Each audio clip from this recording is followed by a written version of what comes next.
to find undervalued stocks. And that's how he has done well for us. Okay, next myself, I graduated from North Lexington University, and as explained by Jackson, I hold a few certification, for example, CFA, FRM, and CAIA. Before I joined Phillip Securities, right, I was with the various banks, as you can see, Standard Chartered, UOB, DBS, OCBC. Before being headhunted over to Myanmar, one of the Myanmar bank called Cooperative Bank, to help to start up their high net worth and their corporate banking division. Over there, my son was born, so I came back to Singapore, and I joined Promised Land, one of the independent financial advisory firm, as a director of wealth management before joining Phillip Securities as that in their investment solution department. Okay, the next prominent person I will be happy to introduce is Mr. Ng Ek Hong, who is the Deputy Head of Investment Solutions. And he started his career in 2011 with Phillip Investor Center, PIC, which is where Jackson is from, as a dual licensed investment specialist.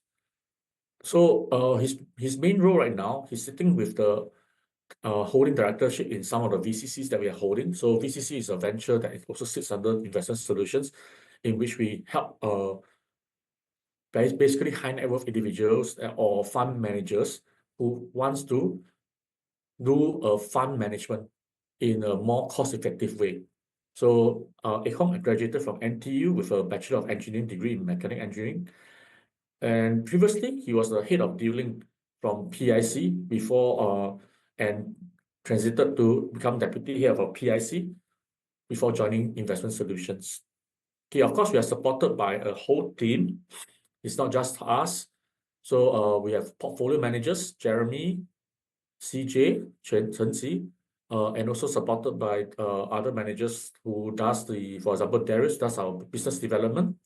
Nicholas Key is our investment manager. Isaac is our investment analyst. He just joined in June. I think he's just joined in May this year.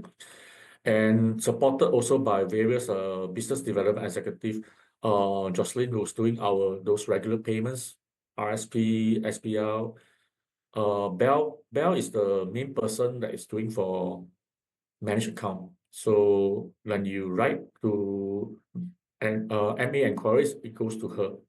But with that will change soon, because I'm hiring somebody to replace Samuel that you see on the bottom. Elvis is more on the fund onboarding. So another side of our investment solution is our UT side, UT business.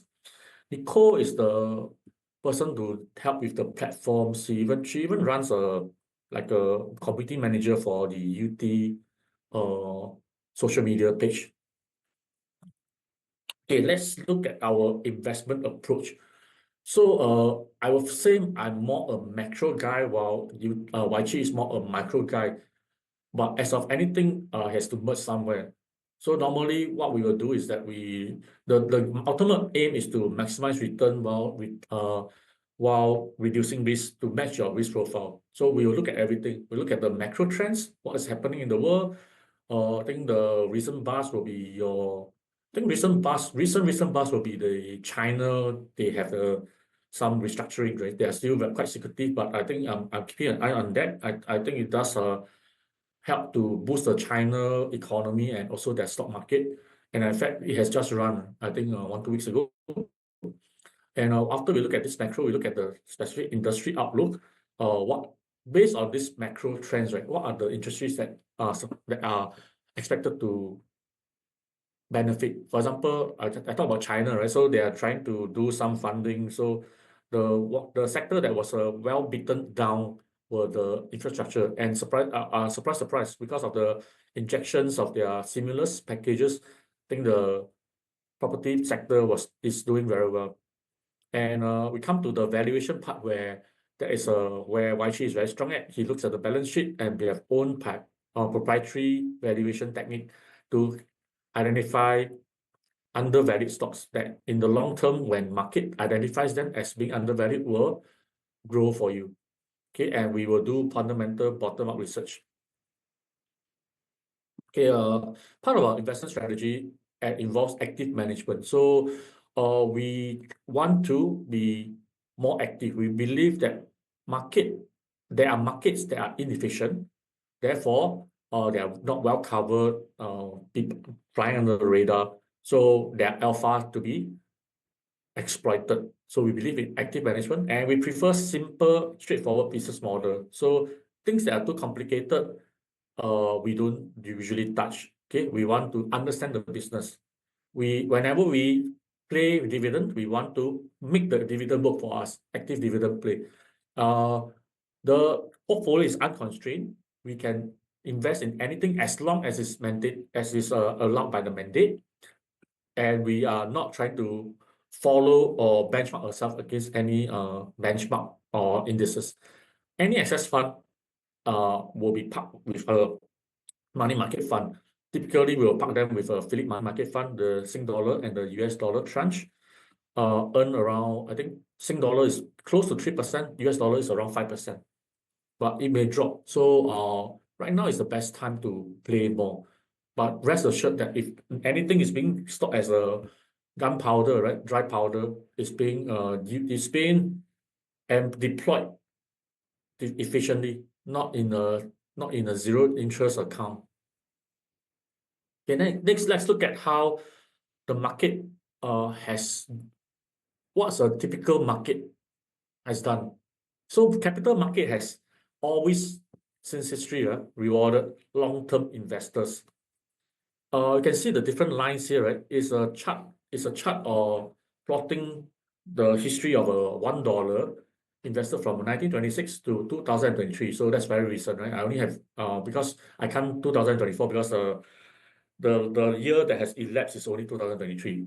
So inflation, these are US numbers. Inflation has increased by 1,700%. So $1, what cost $1 then in general would have cost $17 now. Okay, so you may think, I want to play safe. What if I've done everything into treasury bill? If you look at treasury bill, right, it has grown, it has beaten inflation, it has done $23. But even treasury bills, right, which you think of as, normally people think of treasury bill as very safe, right? If you look at somewhere between the Great Depression, right, 1929, 1930s, right, it has dipped below the dollar. So you actually lost money even on something perceived as very safe. So that makes me question. So is safe really good? Do we only want to look at safety? Do we and if you come out to the other end, right? Okay, if you look at government bonds, which is slightly more risky, long-term government bonds. Okay, good thing is that it has never dipped below zero. Okay, because why? It's a promise by the government to repay you, right? And it has done much better than inflation. So $1 worth in 1926 will have now been 133. Pretty good. Almost like 8 times more better than inflation, right? But can we do better? Okay. If you look at the large cap and small cap indices of US, right?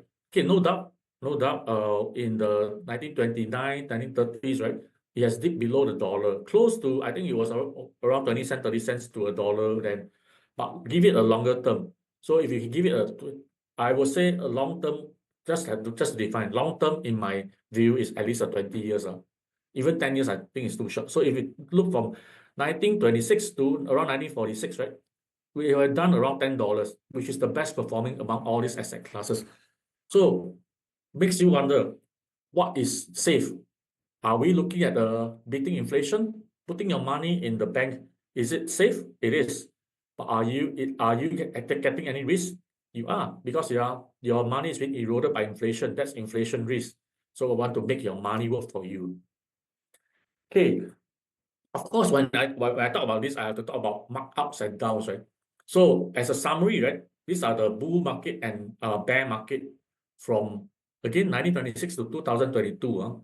So in general glance, you just look through, right? You can see that the bull market generally are longer and more persistent than the bear market. Okay, so let's look at the bull market in 2026. It went up by 193% for 44 months. before going down 33% in 3 months. See, it did very fast. But then it went up again and did down again. Okay, what does it show us? It shows us that you should stay invested. Okay, as a summary, right? If you look at the S&P 500, the bear market and recoveries, right? When in August 1956, when market declined by more than 21.6%. By the way, normally when they say there's a depression, right? It's a drawdown of more than 20%, or I should say recession, drawdown of more than 30%. Okay. So when that happens, right? The first one they stayed 15 months in bear market before they recovered in 11 months later. So I summarize everything. The average bull market runs for 4.2 years, more than 4 years. Okay, that's maybe around 50 months, while the average bear markets only persist for 11.1 months. Okay, these are statistics. But I have to be honest with you, more recent bear and bull markets tend to be shorter. So we had shorter run, other than the one that was from 2000, that was from the after the GFC, right? That was from 2000 to 2022. So that was a very good run. But other than that, it has been getting shorter and shorter. So imagine yourself, what should you have done? Market has always rewarded discipline. Okay, this is okay. First thing I want to point out, this chart is a time series chart from 1970s to 2020. But look at the y-axis. It's $1 is $1 here, $10 here, and $100 there. So it's a logarithmic scale, So whatever happened, market has gone up. This is tracking the MSCI World Index net of dividends. Okay, after you take out dividends. So $1 in 1970 will have grown to $99 right after the pandemic. Pretty good, right? That's almost 100%, 100 times return.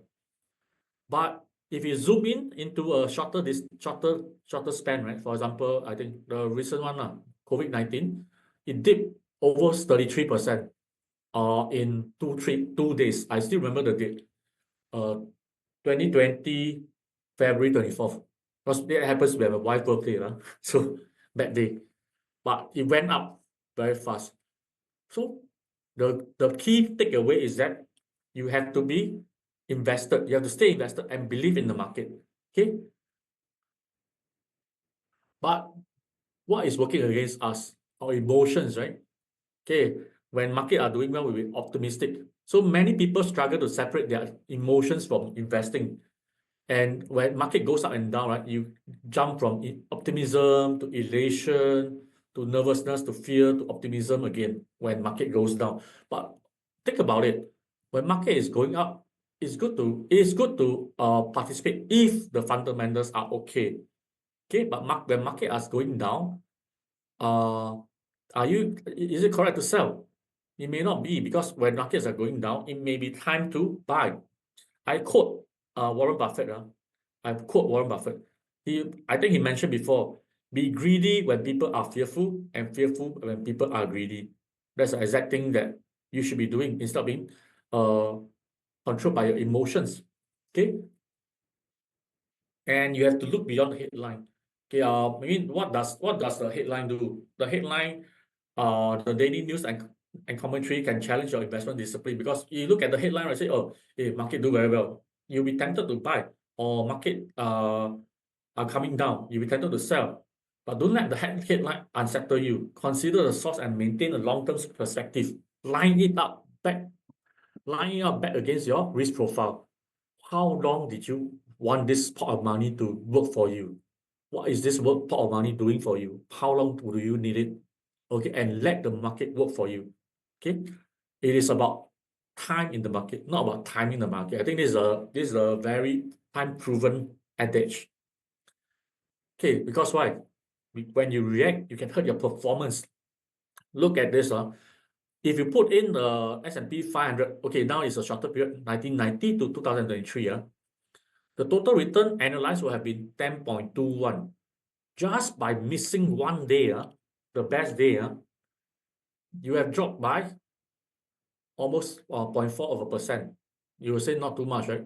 If I remember, when you take out, when you take out your money, when you want to put back in, market are rising, what will you be feeling? Hey, will it drop again? I wait for it to drop before I put in again. But when it goes again, you will feel the same thing. So when you take out money, it's very hard to put it in because of emotion. Okay, so if you miss the 5 best days, right, it dropped quite a bit. It dropped around 1.5%. Okay, by missing the 5 best days. And if you miss 15 best days, you have dropped down to 6.8%. That's almost 3.4%. And if you miss the 25 best day, that's like a single month, you have almost half the return to 5.3. Consider it to a treasury bill which have earned you 2.6%. So emotion is something that a retail investor, novice investor can't really control. I give you an example. I was talking about the COVID-19, right? So during that time I was at my previous firm, Promised Land. I was running a model portfolio. So the portfolio dropped, right? So because our beta is almost 1, so when it dropped around 30%, we also dropped around 30%.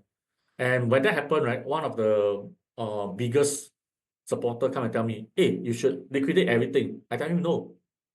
This is a knee-jerk reaction for the market. Wait for it to return. Because the fundamentals of the market or the funds that at the time I was only managing funds, the funds are still okay. I still believe in my methodology and I still believe in the fund underlying. I left it, and you know what? 1 month later, it went back up, break even. And after that, it even gained, it ended the year higher than the 2020 dip. So try not to react unless, caveat, unless fundamental has changed. Okay, next I talk about the advantage of so I talk about all this, right? The market has going up, but as novice investor, you can't really control emotion. You don't want to react to the news too much. Because what does news do? News are trying to sell you eyeball, trying to sell subscription, right? So why manage account then? How can we help you? First of all, the first D, this is the 6D. First of all, the first D is that you delegate the task of investing to us. Okay, we have a team of professionals, support, as I showed you, right? Professionals with various experience, various investment experience and certification to help you to invest your money for the long term, aligned to your goal. All our services have defined schedule that has your risk defined, so we know what type of risk we can take for you, and within the scope, what are we allowed to invest. Okay, so you leave that task to us. As professional, we will help you to invest in line with the schedule. Second D, dedication. Okay, in the managed account team, that's investing your money is all we do. Our goals are aligned. So later I will show you, right? We charge fees. We charge fee based on a management fee. That's how much your AUM is, and we charge fee based on your performance. So it is in our interest to invest for you to earn money. And when you earn money and your account grows bigger, you spread the words to your friends, come to us. It makes our account grow bigger. So it's in our interest to be dedicated and help you invest your money. Okay. Third D, dynamism. Okay, I talk about the news, right? I'm not saying that news are bad. But we have to be selective about what news to react to. So when the news are fundamental macro stuff, we have to react. Or if we come to the bottom, right, anything happens to the company, we have to react. So we are dynamic in that way but we are reacting to the news, material news, not just a word in the street and everything. Fourth D, we also play defense. Okay, when things are not doing well, we will try to protect your portfolio by liquidating some of them and put them into the Phillip Money Market Fund, earning at least 3% right now for Sing dollar and around 5% for the US dollar tranche. So we do play defense. Another way we play defense is that we have a discipline we manage your money by whenever your portfolio goes up by more than 20%, we'll review. Do we want to take some profit? Do you want to have it, make it run, let it continue to run?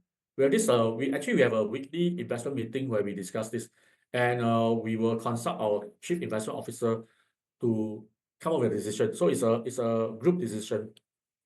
And when you invest with us, right, you are diversified. Okay, managed account not only invest in a certain country, in a certain sector. Depending on the schedule, you can invest in quite a bit of things in under different asset class, stocks, UT, ETF. Selectively, we can even, if you allow, especially if you are a customized account, we can also invest in some cryptocurrency. Again, if you allow, it has to be with you. Last D is design. Okay, I mentioned about customized account, right? If you put in more than 250,000 with us, you are able to have a say on what you want to invest in. Okay, you can tell me, hey, I want ESG, I don't want tobacco, or I want a portfolio that pays me dividend if you are more in the retirement age. So you can let us invest our money to be more dividend play. Or if you're younger, right, you can say, hey, I want technology, give me all technology. Okay, that is something that is flexible for you if you invest more with us. Okay, so what's in it for you? Very important thing, right? So I talk about all this. What's in it for you? So first thing, you have your optimal time allocation. Do what you are good at in your professional capacity. You may be a doctor, so yeah, go on, be a doctor. Charge your consultation fee, do your consultation, leave your money to us. Okay, and because we are professionals, you have peace of mind. Okay, we will invest according to the mandate.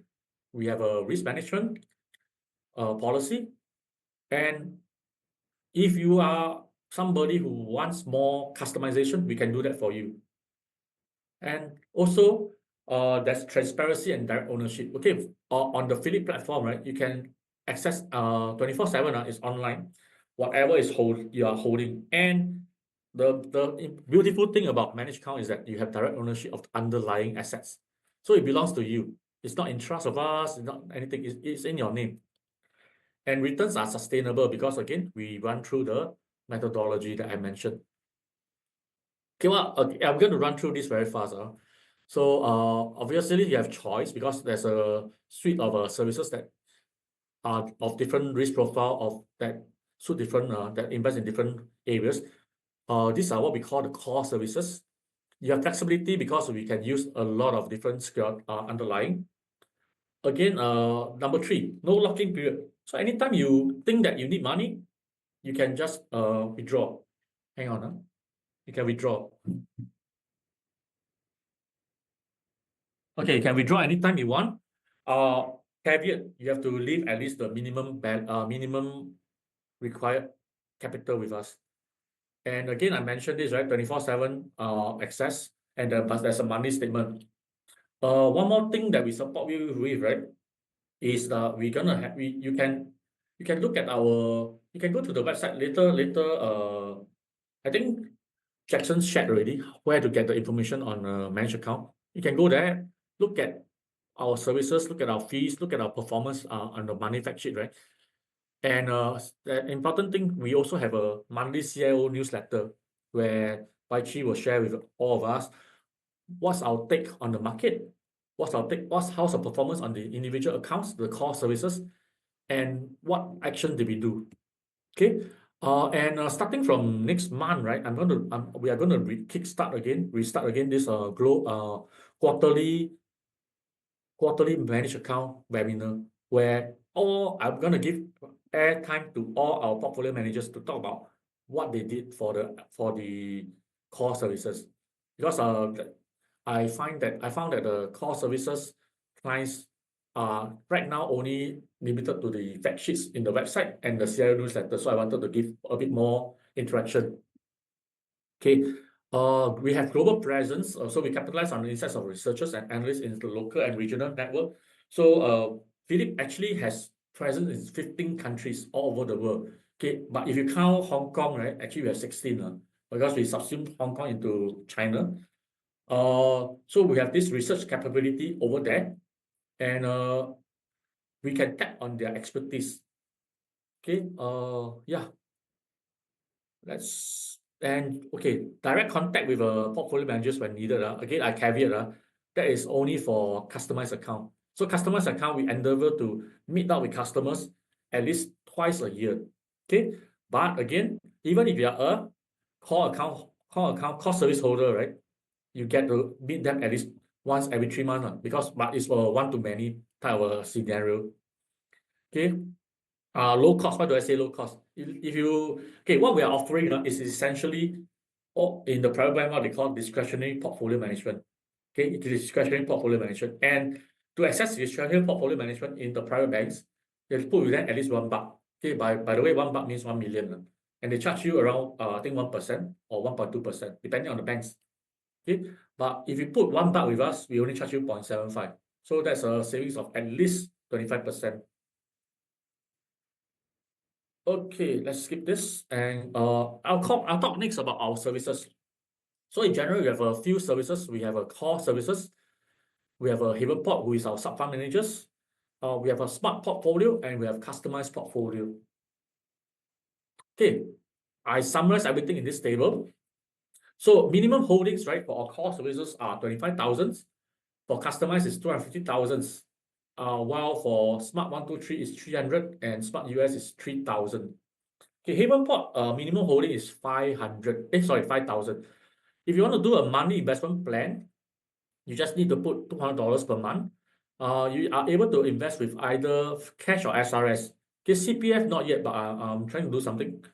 Okay, partial withdrawal is allowed with no fee, but it has to be under condition that the minimum holding is still there after your withdrawal. So the underlyings for our services, core and customers are share, unit trust, ETFs. For Smart U123 and US, right? Smart 123, we hold unit trust. Smart US, we hold shares. While for Havenport, they hold unit trust. Okay, upfront fee, except for Smart series, right, will be up to 3%. It depends on the channel. And management fee, which I talked about, right? It is tiered for our core and customized service. If it's below 100,000, we charge 1.5%. Between 100 to 1 million, we charge 1%. And if it's more than 1 million, we charge 0.75%. For Smart 123 and Smart US, we charge 1.2%, while for Havenport, we charge 1.5%. Okay, that's performance fee for core and customized service, which is 10% of high watermark. We shall explain in the later slides. Sorry, let me take some water.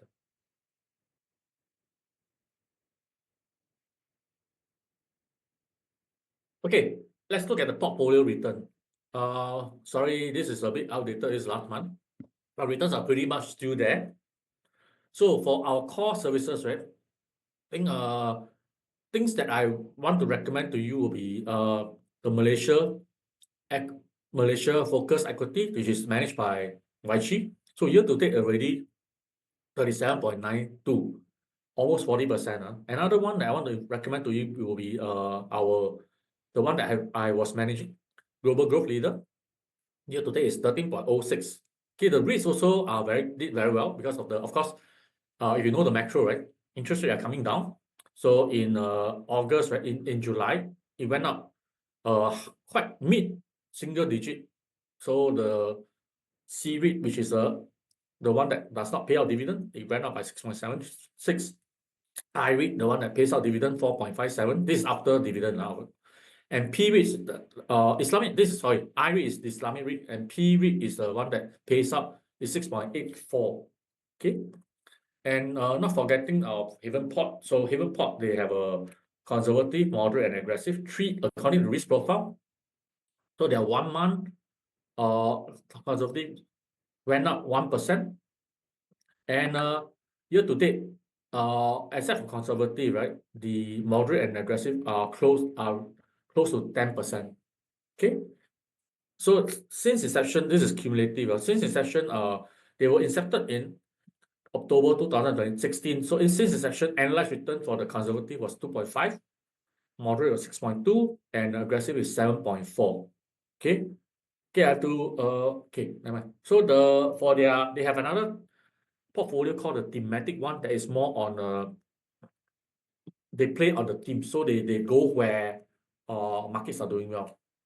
So the 1 month performance for that is -2. The year to date was 6.6. Since the session is -4.1. So again, but this is incepted later in September 2021. Okay, I want to talk a bit more into the portfolio that I was managing. That is very rule-based. I think that you guys will like. It's called the Global Growth Leader. So it's actually derived from the hockey stick principle. This is a book, can go and find. And we developed it into a proprietary rule of 40, okay, which encapsulate the essence of both traditional and modern day business strategies. So rule of 40 says that, our rule of 40 says that your EBITDA margin plus your revenue growth must be more than 40. And it worked very well for us. As you can see from the previous slides that I showed, the rule of 40 incepted in 2022 and has a 2-year history right now. Okay, and since inception, the annualized return is 16.43. Okay, let's look more about the rule of 40. So research finding found that when we shortlist the companies based on rule of 40, right, there was consistent outperformance. Okay, and other traditional metrics like what PER, ROIC, and valuation did not generate the desired return. So we developed something, we backtested it, and we actually funded and pushed it out as a fund, as a service for managed account. Okay, what is the rule of 40? So a rule of 40 is a benchmark used by many high growth companies. Actually, it was initially it was actually a matrix used in the SaaS type of company, software as a service company. So you have to evaluate the balance between revenue growth and profitability. And the rule states that your revenue growth rate plus its profit margin should be at least 40%. So this is EBITDA margin plus your 3-year average revenue growth or 3-year revenue CAGR must be more than 40%. So why is it important? I think it's important because first of all, it tells us how the company is doing, the financial health, and whether it's sustainable. Because we want 3-year, right? And we want longer term. And also it helps to balance between, okay, the EBITDA margin tells us how efficient the company is at what stage. Normally, if you go deeper, right, I'm going to share here, but you go deeper, these are the companies that are more matured, okay, and in the growth stage. And that is balanced by the growth CAGR, right? And the rules just states that your revenue growth plus its profitability. So benefits will be it defines balance between growth and profitability, and it's consistent so that we can compare against industry. Okay, which part okay, why do we use EBITDA? There's a very important reason why you use EBITDA instead of EBIT, instead of any other profitability margin. Because EBITDA is the right up at the top. So we do not disadvantage companies that has a lot of borrowing, okay, that's interest, right? Or we do not disadvantage companies that has a lot of fixed asset that has to be depreciated a lot, okay? And also, it helps to highlight companies that have sustainable growth by the 3-year CAGR. Okay, this is the one that I was talking about.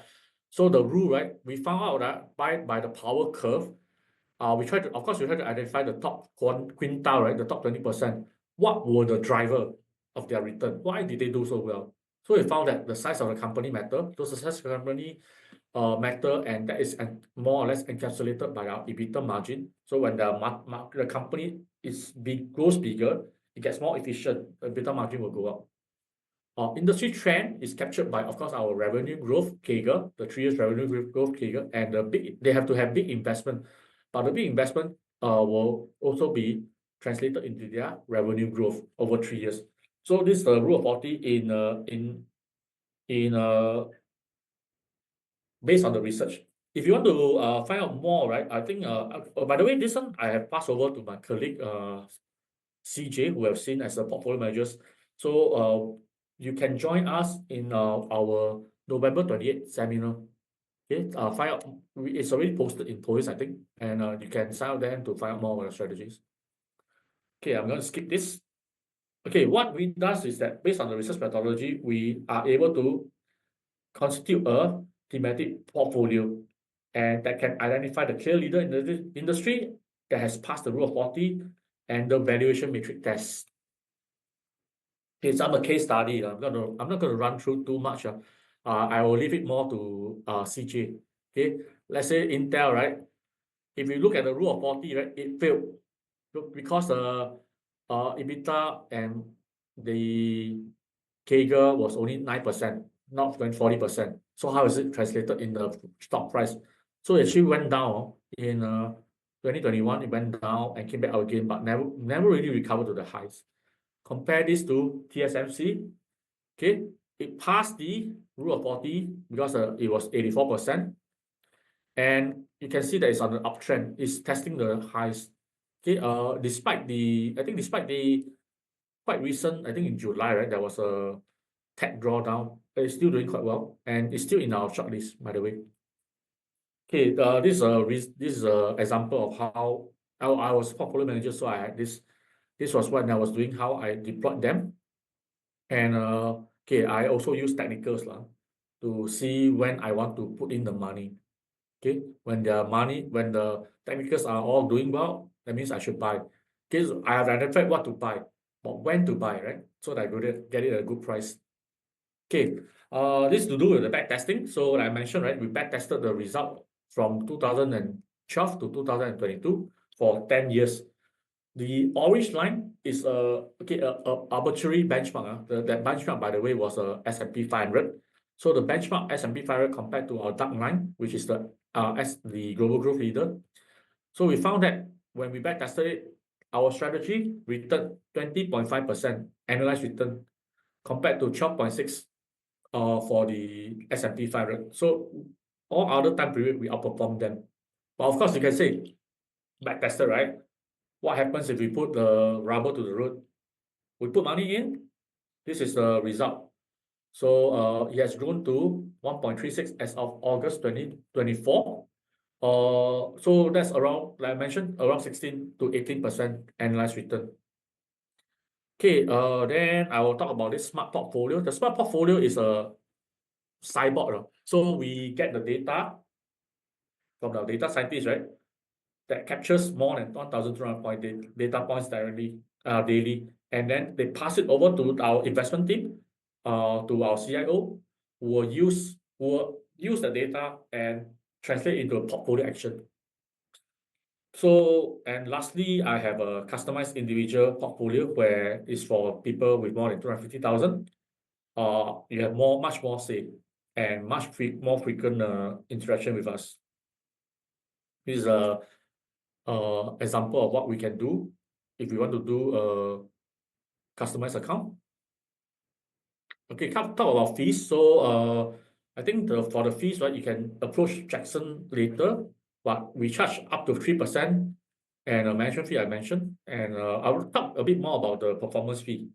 Okay, for more details on the strategy, right, you have to in the website you can see more, where we have the strategy information sheets, and when you sign up, right, you will have to sign the accompanying schedule, which tells you what we invest in.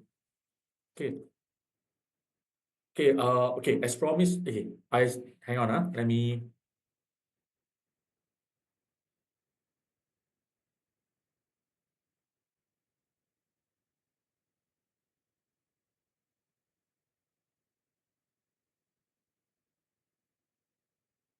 Okay, let me share the slides again, sorry.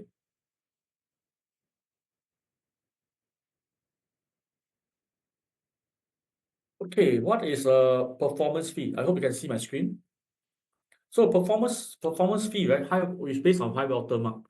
Let's say we started off in month 0 at 100,000. Okay, and at period 1, it went up to 120,000. So at that time, at period 1, the previous high water mark was at the initial capital, which is 100,000. And now, because it went up to 120,000, it has breached the high water mark. So we are eligible for performance fee. And that is 10% of the outperformance. There's 20,000 right over here, and we get 10%, that's 2,000. So this is accrued. Okay, accrued. Period 2, it went down to 116. Did not breach the high water mark, no performance fee. Period 3, 119, still did not breach the high water mark, no performance fee. Okay, period 4, it went to 122,000, higher than 120,000, so we get performance fee based on the outperformance of 2,000, and 10% of that, that's $200, right? Accrued again. Period 5, 133, high water mark was 122, so we get 10% of 11,000 outperformance and accrue again. Then you will ask me, hey, when are we charged the performance fee? It's charged every 1st of January. So whatever we accrued, we're charged in only 1 day, everything. Okay. And second question, you ask me, hey, what if I redeem early? Okay, if you redeem early, whatever has been accrued to date will be charged from your account before you liquidate. Okay. So if you have any question, hang on. So that's my last slide. If you have any question, you can just you can just email us. I think Jackson has shared the screen where you can check on manage account.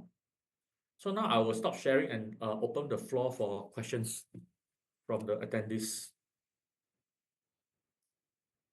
Anything you're not sure, you want to clarify with me, you can ask me now.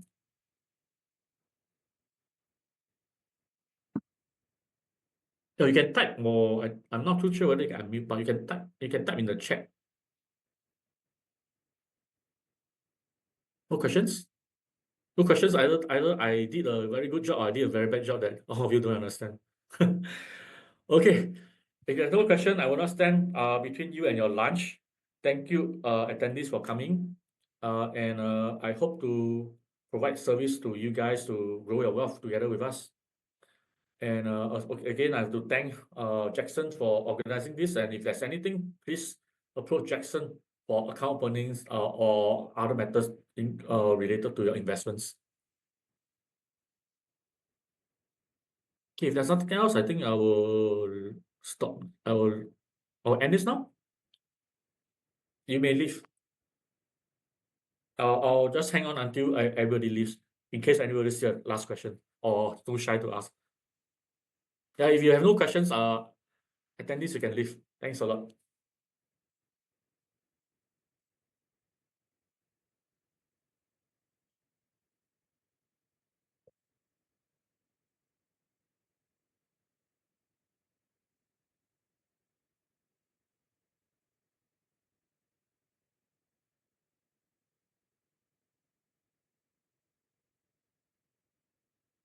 What's the difference between yours and MFO? I assume okay, Isaac, there's a chat in the there's a question by Isaac in the chat group. Okay, multi-family office are usually a bit different. Multi-family office, they are managing for family offices, right? Where they are how should I say? They have a free play. And what are the difference? Of course, their quantum will be much higher because of talking about family office, right? And according to the tax law, they are 13, I think, can't remember the 13U or 13V. They have to invest quite a bit more. They have to put a bit more. So you can draw comparison between the multi-family office model of providing a discretionary portfolio management to us. But our will be a very much lower entry level. Okay. But of course, multi-family office will be more like our customized account because they can have a say on what to buy or sell. Okay. Okay, second question by Jeffrey. Are there different managed account services and teams at all the different branches, or is there a department that oversees all the team if there's different team? Okay, answer this. Managed account is my department. So we are in charge of managing the account. Investing the money. So the branches, right, which I assume you're referring to the PIC, Phillip Investor Centers, is our channel, one of our channel that helps to distribute our services to clients like yourself. So the services are available to all the different branches, the same services. Okay.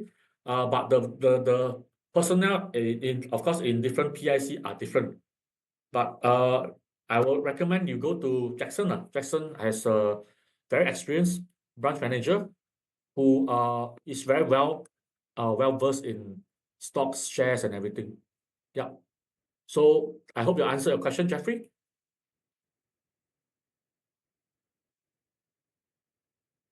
Your investment. Yes, I think Isaac again. We use some stocks in US in the Nasdaq, but we are not limited to only Nasdaq. Essentially, whatever we allow you guys to invest in POEMs, right? We as managed account, we are able to invest in. Okay, but the difference is that for managed account, you leave the investment to us. We invest for you. Thank you, Isaac, for the question, and Jeffrey as well. Okay, the time is 12:54. Thank you, Isaac. If there's no more question, I shall leave the chat. No more, ah? Okay, thank you. The remaining 8 attendees. Yeah, have a nice day too, Isaac. Enjoy your lunch. Bye-bye.